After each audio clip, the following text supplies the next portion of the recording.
আসসালামু আলাইকুম, কেমন আছেন সবাই? আশা করি ভালো আছেন। অনেকেই তো অনেক রকমের পাকোড়া খেয়েছেন এই শীতকালে। তো আমি আজকে লাউ দিয়ে পাকোড়া বানাবো। এই লাউ দিয়ে পাকোড়া বানালে কিন্তু খুবই মজা লাগে খেতে।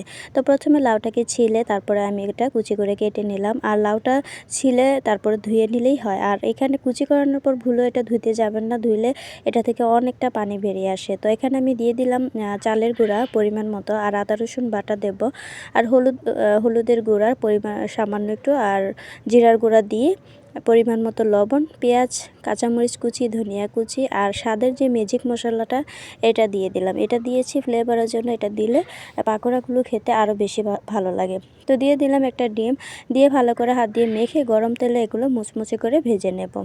তো বিকেলের নাস্তায় মুচমুচে গরম গরম পাকোড়া কিন্তু খেতে খুব বেশি একটা মন্দ লাগে না, খুবই মজা লাগে। লাউ দিয়ে পাকোড়া প্রথমবার বানিয়েছে আমার পরিবারের সবাই, তো এটা খুবই মজা করে খেয়েছে। তো আপনারা অবশ্যই বাসায় এটা ট্রাই করে দেখবেন, দেখবেন খুবই ভালো লাগে। আর বাচ্চাদের কাছে তো এটা খুবই মজার। ভালো থাকবেন।